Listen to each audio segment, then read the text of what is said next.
Hello, Dr. Carrie Hepburn here from Compass PD, and today we are joined by my colleague, Dr. Bridgett Neidringhaus. Welcome, Bridgett. Thank you for having me, Carrie. I'm excited to have you. It's exciting. It's your second time back on the podcast.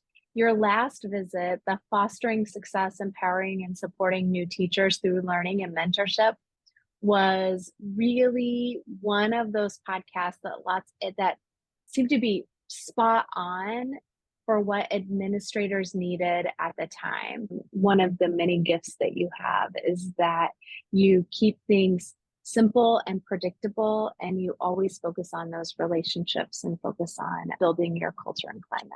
So I'm really excited to have you here today. Thank you. What we talked about last week on the podcast was that we've been working really hard at Compass at finding ways to support various roles within a school organization. And last week, Dr. Brenner came to talk with us about what coaches need to be thinking about: instructional coaches, literacy coaches, math coaches, elementary, secondary.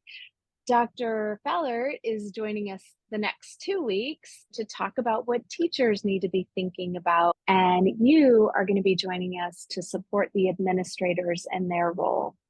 And I think this is so important because rarely do administrators receive the support and the professional learning that they need in the timely manner that they need it. And this is one of the many things that I'm super excited that we're going to be bringing to them.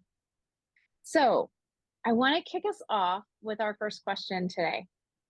It's July right now as we're recording this, and administrators are gearing up for the school year, for the brand new school year. They're preparing for their new teachers, the return of staff, new families, new students, all the things. What are some of the things that they need to be preparing for right now? So I can tell you. Notebook, I'm taking my notes. All right, Okay. thank you. I apologize. I can tell you as an administrator, not even just as a new administrator, but as an administrator, when the 4th of July hit, I knew school was getting ready to start. And so it was always, once you came back from that 4th of July holiday, you were really in the mode for planning for the new school year. I'm going to share one of the biggest mistakes I ever made was I took a vacation the week before new teachers came back. And so I was a mess because I was so used to having that time to do that additional preparing, some of your last minute kinds of things. And I never did that again because my whole vacation was filled with emails and phone calls and, oh, I forgot to do this, and finding people to fill in those niches. So one of the things I want to talk about today about how are you prepared to welcome your staff? And so really that's what we think of as teachers, is how are we prepared to welcome our students? So as administrators, we need to say, how are we prepared to welcome our staff? So let's talk about those new teachers, or maybe just teachers that are new to you in your building. And so you have to make sure that they're paired with a mentor that will truly help them. Don't just pick like the next person on the grade level or the team that hasn't had one yet. And that sometimes is tough because you know who is going to be good at coaching a new teacher or not. So making sure that you have the right person to work with your new teachers, because that's going to be their first impression of coming into the building. Right, right. The next thing go ahead. Well, I apologize. I'm just thinking, I'm like, that's so very intentional. That thinking is very intentional, because not only are they your first impression of your building, but they're also their instructional support sometimes. So it's really critical. That's very thoughtful, in that we aren't just going down the list. We're being intentional in those decisions. If you do it right at the beginning, you have so many less headaches throughout the school year. And I can tell you, I've done it both ways. And in the end, it was always so much more successful when I was more thoughtful and really tried to pair up some personalities, perhaps look at just different characteristics of the person themselves. Mhm. And that worked out so much better than when I just, okay, well, this one hasn't had one in a while, so I'm going to give Mhm. this teacher a new teacher to mentor. So Okay, thank you. yeah. One of the things I would also say is when your staff returns, you need to give them opportunities to collaborate as grade levels, or if they're in content areas or whatever, and let them have time to plan for those first few days or weeks. The greatest gift an administrator can give to a teacher is time. Mhm. We can do all kinds of really fun, cute things that are morale builders. We can have food trucks come, we can do games, we can do the icebreakers and team builders, and none of those are bad things. But Mhm. let's be honest, we really need to honor the time that our teachers have to spend in our building and make sure that it's worthwhile and useful. And so I would rather see my team plan together and maybe go around with a cart for some snacks or something while they're doing their planning than holding them hostage, so to speak, in a full Mhm. faculty meeting. And so you really Mhm. have to find that balance, because I understand there are some things you want to do as a full faculty, of course, but you also want teachers to feel like you value their time. And that Mhm. is where we start building the trust and the respect and the relationships that we want to have with our faculties. Mhm. So thoughtful. The other thing I would say is this might be a good time for you to revisit some things like your mission, vision, values, and goals. When teachers first come back, I don't think that's the time to rewrite them, but it's okay to revisit them because everybody's got a million things swirling as they're getting ready to start the new school year. Giving everybody to have that opportunity to get on the same page by just revisiting them, starting the school year to get focused on the why. And so looking at that from that building lens, and then grade levels or content areas or teams can get together and really discuss their why, and as they're doing their planning and things like that. If you are a district or a school that needs to really revisit those things and then do some rewriting, I honor that 100%, just not at those like first back to school things.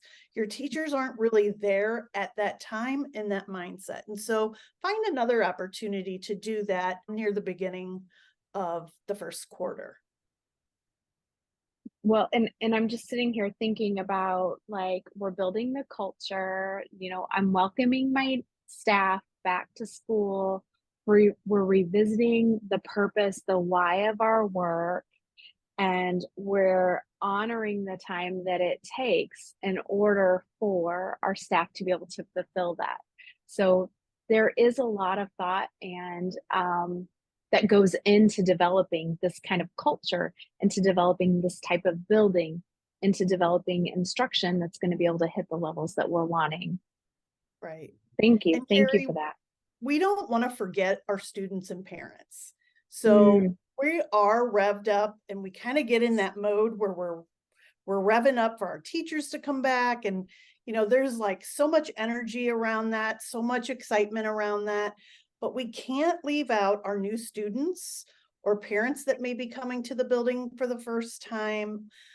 Think about bringing your 5-year-old for the first time to a school building that they've never been to. And so we want to do everything we can. This is where your front office or your front line is really going to make a good impression. And so really trying to help work with that front office staff and helping them understand, what is it that we want for our new students, our new families as they're registering and coming in, and our front office is our first line of defense. And so you always want to mhm, put your best foot forward.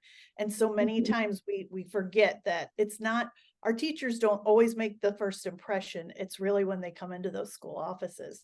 So we want to make sure that we're embracing them, make sure that we're including them in our faculty and staff celebrations and things as we are getting together at the beginning of the year.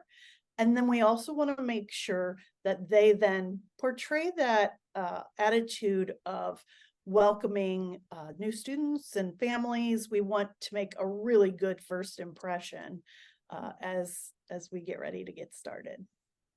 Well, and I think that's part of the way that they see that we're a community, we're a team partnered, all of us are partnered together alongside the families in educating their child, and we want them to know that they're welcome as well.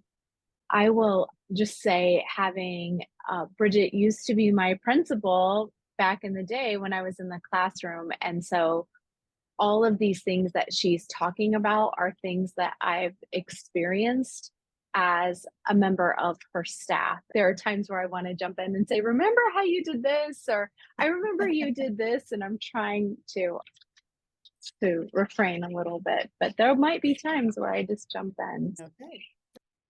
Dr. Carrie Hepburn here. I am the founder and CEO of Compass PD.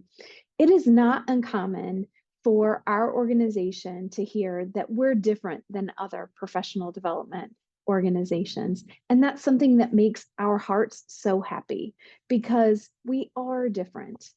Our core value is relationships. We believe that at the center of all learning, it's critical for us to have trusting, positive, transparent relationships with those that we serve. Let's think about that next question too. As we think about the beginning of the school year and all of the things that happen at the beginning of the school year, there are predictable problems that administrators are going to face. What are some of those things that we can help them be prepared for, so they aren't taken off guard, or just remind them that be ready, this will be coming? Sure. So in my experience, things that we have to be prepared for are those last minute hirings. We need to be ready to interview. We need to be ready to go through applications and all that. And as an administrator, I just want you to remember, at the beginning of the school year, you have supports there to help you. And so don't take this burden on yourself and remove yourself from some of the other work that needs to be done. So maybe you can have somebody look through applications for you, have somebody set up interviews for you. One of the best hires I've ever made happened on the Sunday before open house on Tuesday. And this gal didn't even get the call that she was hired until Monday, and she had her classroom open and ready to go. So on a Sunday, myself and two other administrators had teachers to hire, and we were in a school building on Sunday interviewing, and our mindset really wasn't around interviewing, but it had to be done. It was, we all had some last minute, maybe somebody got a promotion or a last minute movement, things like that happen. But just be prepared for that and kind of have a game plan of who can support you when those kinds of things happen. We're going to have last minute student registration, and they're not going to have their paperwork in line, and they're not going to have their vaccines. And so go into it knowing that, so that you're not frustrated when these things happen. Don't be frustrated when 15 kindergartners don't have their paperwork turned in or filled out, and on the first day of school they're standing in the office because they want their children to go to kindergarten. So let's just be prepared for it. And so what can we do to prepare for that? And you need to think outside the box a little bit. Maybe use some of your certified staff that might not be actually seeing kids first thing in the day. If you have counselors or reading teachers, or maybe librarians or assistants, things like that, so that the people that know how to do the registrations can actually focus their time on the registration, and then others can take care of some of the other things that are going on at that time.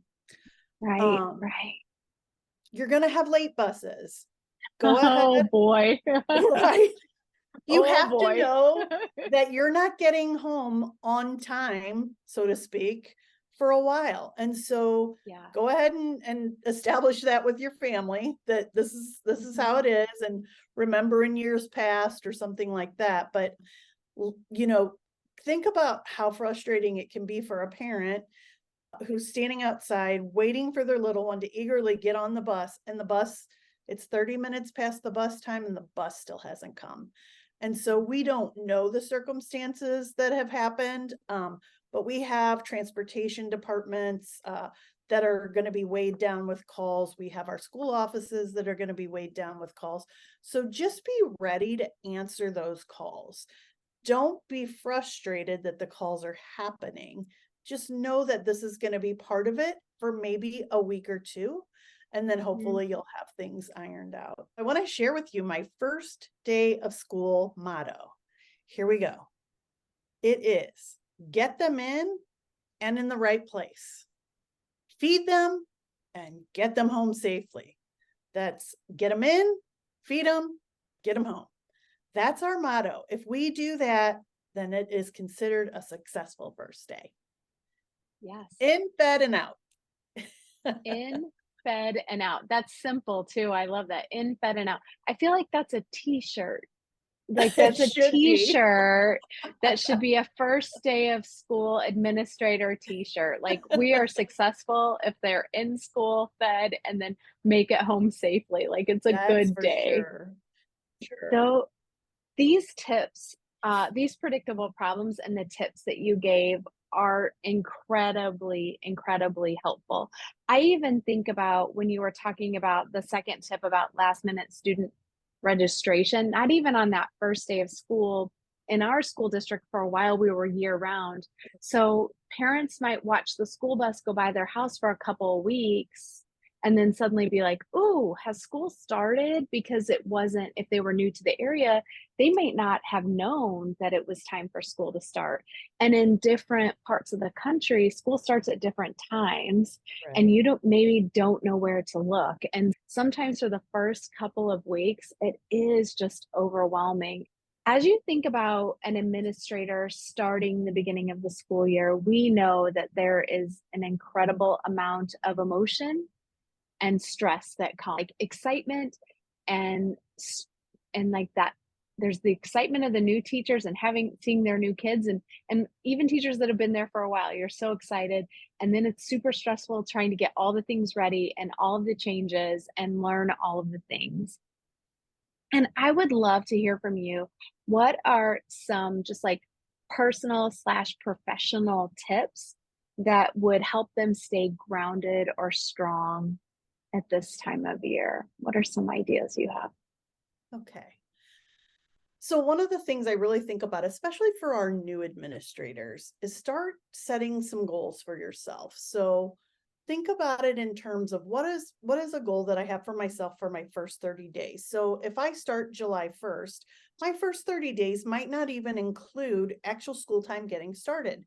But let's think about what is your goal for those first 30 days. So you really probably want to focus on relationships those first 30 days.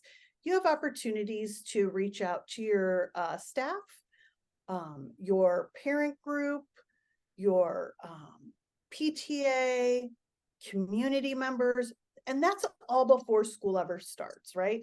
And so that's a good first 30-day goal.